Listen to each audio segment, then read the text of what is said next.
Hi everyone, this is Bihu Kalyan. अभी तुम्हारा JEE advance exam को बहुत कम दिन बचा है। ठीक है, 18 तारीख को एग्ज़ाम है, अभी बहुत कम दिन बचा है। तो मैं आज डिस्कस करने वाला हूँ क्या चीज़ तुम लास्ट मिनट में अगर माइंड में रखोगे तो जो तुमने मेहनत किया है, ठीक है, जो तुमने हार्डवर्क किया है, उसका 100% आउटपुट निकल के आ सकता है। ओके, ठीक है। तो शॉर्ट में ही डिस्कस कर रहा हूँ, ज़्यादा तुम्हारा टाइम नहीं लूँगा। तो फर्स्ट पॉइंट जो तुमको अभी याद रखना पड़ेगा कि तुम अभी PYQs में ना ज़्यादा फोकस करो। मेरा खुद का एक्सपीरियंस से बता रहा हूँ। जब मैं 2021 में जेई एडवांस का एग्ज़ाम दिया, मेरा जो वेव्स वाला चैप्टर था वो थोड़ा वीक था, मतलब उतना स्ट्रांग नहीं था। बट मैं क्या किया था, सारे के सारे PYQs किया था उसका लास्ट डेज में, लगभग लास्ट 10 दिन में ऐसे टाइप का सारे के सारे PYQs किया था। तो तुम जाके 2021 में भी देखना। 2021 में वेब्स का एक क्वेश्चन आया था जो पूरा सिमिलर था 2013 का एक क्वेश्चन से। मेरे को ये क्वेश्चन भी अच्छे से समझ नहीं आया था, बट मेरे को कैसे उसको सॉल्व करते हैं उसका अप्रोच पता था। बस मैं डायरेक्टली जाके 2021 वाला मेरा जो शिफ्ट में क्वेश्चन था उसको कर दिया।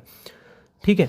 तो कॉन्सेप्ट क्या होता है ना, लोग बोलते हैं कि लाइक क्वेश्चंस रिपीट नहीं होते, परफेक्टली फाइन, बट कॉन्सेप्ट्स क्या होते हैं, रिपीट होते हैं। तो जो भी तुम्हारा वीक चैप्टर्स है, जो तुमने चैप्टर्स थोड़ा ढंग से नहीं किए हो, उसमें अगर PYQs को भी अच्छे से ढंग से ये कर दोगे तो देयर इज़ मोर प्रोबेबिलिटी कि अगर वैसा कोई क्वेश्चन आ जाए तुमसे वो मिस नहीं होगा, तो तुम उसको कर दोगे। ओके।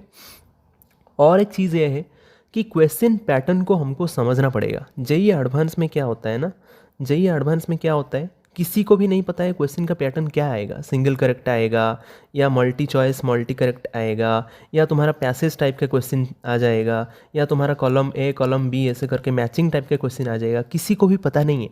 तो सारे जो डिफरेंट टाइप ऑफ क्वेश्चंस होते हैं ना, वो तुमको सॉल्व करना आना चाहिए। कभी कभी क्या करता है, जैसे पहले जेईई एडवांस में एसेसन रीजन क्वेश्चन दे देता है। ठीक है, कोई एसेसन स्टेटमेंट देगा, उसका रीजन देगा, फिर ऐसे टाइप के क्वेश्चन बना देते हैं। अभी वैसे नहीं आ रहा है, बट ये भी तुमको देखना पड़ेगा। सारे के सारे जो डिफरेंट पैटर्न है उसको अच्छे से ऑब्जर्व करो।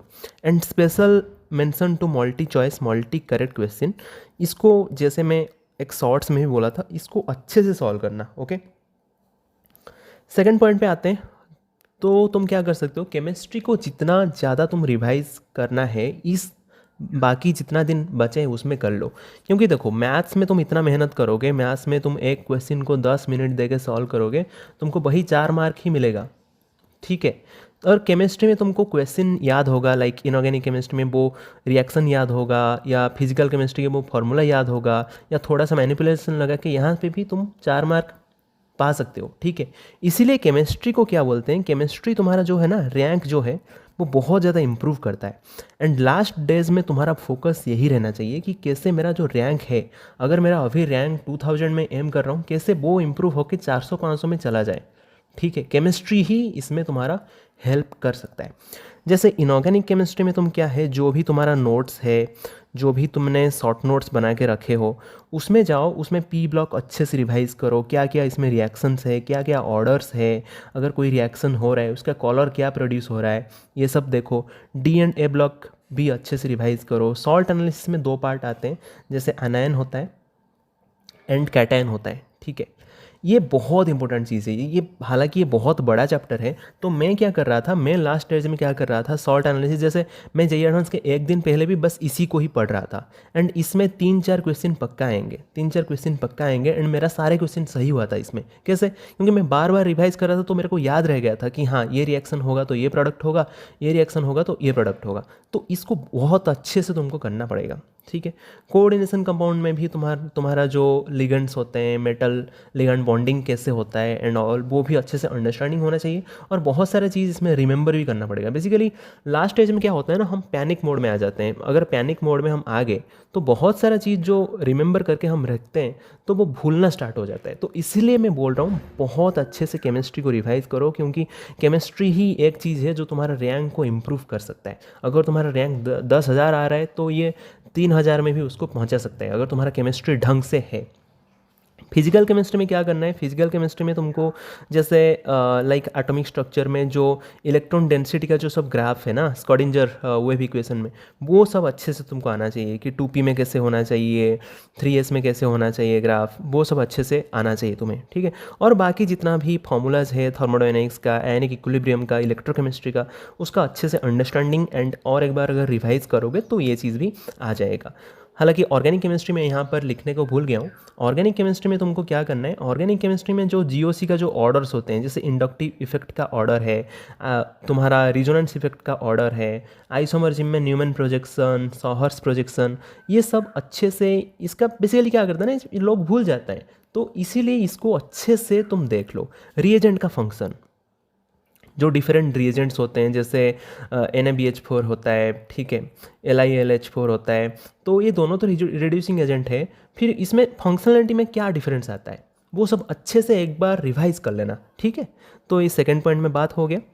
थर्ड पॉइंट वही है कि मतलब अभी जो लास्ट जितने दिन ही बचे, 2 से 3 से ज़्यादा मॉक टेस्ट तुम मत दो, क्योंकि मेरे को बहुत क्वेरी आ रहे हैं, जो भी तुम्हारा कोचिंग का टेस्ट होता है ना, चाहे वो आलेन हो जाए या आकाश हो जाए या रिजोनेंस, कोई सा भी कोचिंग हो, कोई भी कोचिंग का जो लेवल है वो जेईई एडवांस लेवल पे होता ही नहीं है, ठीक है। जेईई एडवांस मतलब ये नहीं कि तुम क्वेश्चन बहुत ज़्यादा हार्ड कर दो, ऐसे नहीं, या क्वेश्चन बहुत ज़्यादा लाइक मीडियम कर दो जो इजी टेस्ट होता है, वैसे नहीं है। जेईई एडवांस मतलब क्वेश्चन कंसेप्चुअल होता है, बहुत ज़्यादा कंसेप्चुअल होता है, ठीक है। अगर तुम्हारा कंसेप्ट बहुत ज़्यादा क्लियर है तो जेईई एडवांस में तुम्हारा पक्का बहुत अच्छा रैंक आ जाएगा, ट्रस्ट मी, ओके, ठीक है। तो क्वेश्चन जो मॉक टेस्ट में आते हैं वो थोड़ा, उसमें तुम्हारा मार्क जो है ना वो थोड़ा फ्लक्चुएट करता है, कभी कभी 120 आ जाता है, कभी कभी 80 आ जाता है, तो खुद के ऊपर कॉन्फिडेंस रखो। एंड इसीलिए मैं बोल रहा हूँ ज़्यादा टेस्ट अभी मत दो, क्योंकि अगर ज़्यादा टेस्ट दोगे तुम, इसमें क्या होगा, जब फ्लक्चुएट होगा ना तुम डिमोटिवेट हो जाएगा, भले ही तुम अच्छे स्टूडेंट हो, भले ही तुमने अच्छे से प्रिपरेशन करके रखा है, फिर भी तुमने क्या करोगे, डिमोटिवेट हो जाओगे। तो इसलिए बोल रहा हूँ 3 से ज़्यादा टेस्ट मत दो। एंड बेसिकली हाँ, ये तो मैं पॉइंट बात कर दिया। एंड जो भी तुमने प्रीवियस टेस्ट में सिली मिस्टेक किया है, जैसे सिली मिस्टेक बहुत ज़्यादा होते हैं, क्यों, बिकॉज पैनिक एनवायरनमेंट रहता है, ठीक है, सिली मिस्टेक्स बहुत ज़्यादा होते हैं, उसको इम्प्रूव करने का ट्राई करो। उसको ये देखो कि जैसे एक टेस्ट में मैं मैथ्स से स्टार्ट किया था, बट जेईई एडवांस में यूजुअली मैथ्स बहुत ज़्यादा टफ आता है। अगर टफ चीज़ तुम पहले देख लोगे तो फिर तुम्हारा कॉन्फिडेंस क्या होता है, गिर जाता है, मतलब यूजुअली ऐसा होता है जनरल सेंस में, ठीक है। तो मैं क्या करूँगा, मैं फिजिक्स या केमिस्ट्री से ही स्टार्ट करूँगा, फिर जाके मैथ्स को जाऊँगा। जैसे जैसे मेरा कॉन्फिडेंस थोड़ा बढ़ेगा फिर मैं मैथ्स को जाऊँगा। और एक जो कॉन्फिडेंस है ना, ये बहुत इंपॉर्टेंट चीज़ है। बहुत इंपॉर्टेंट चीज़ किस लिए है, जैसे ही तुम्हारा तुमसे क्वेश्चन एक क्वेश्चन सॉल्व हो गया, 2 क्वेश्चन सॉल्व हो गया, 3 क्वेश्चन सॉल्व हो गया, चौथा क्वेश्चन अगर डिफिकल्ट भी होगा ना, तुम उसी कॉन्फिडेंस के फ्लो में इसको सॉल्व कर दोगे, ठीक है। तो ये चीज़ बहुत इंपॉर्टेंट हो जाता है। एंड लास्ट स्टेज में तुम्हारा कॉन्फिडेंस जो है बहुत ज़्यादा मैटर करता है। जैसे मैं बोल दिया कि तुमने अगर हार्डवर्क किया है तो उसका रिजल्ट आना ही है, तो उसके ऊपर डाउट मत करो। अभी तुम्हारे पास जो चीज़ कंट्रोल में है, क्या चीज़ कंट्रोल में है, अभी तुम्हारा माइंड को क्या कर सकते हो, काम कर सकते हो, माइंड को काम रख सकते हो, तुमने जो चीज़ है रिवाइज कर सकते हो अच्छे से। अभी जो कौन सा कॉलेज मिलेगा, कौन सा कॉलेज नहीं मिलेगा, कौन सा ब्रांच मिलेगा, ये सब जो डिस्कशन है, ये सब डिस्कशन स्ट्रिक्टली बंद करो, ये सब सोचो ही मत। अभी पूरा फोकस किस में रहना चाहिए, जेईई एडवांस में। जो चीज़ तुम्हारे कंट्रोल में है उसी को ही सोचो, रिजल्ट आएगा ही आएगा, ओके। ये चीज़ मैं बोल दिया। And very all the best from my side. अगर तुमको कोई भी डाउट हो या कोई भी कन्फ्यूज़न हो जो मैं इस वीडियो में कवर नहीं कर पाया हूँ, तो तुम टेलीग्राम ग्रुप ज्वाइन कर सकते हो। एंड चैनल को सब्सक्राइब कर दो, ओके। Bye bye.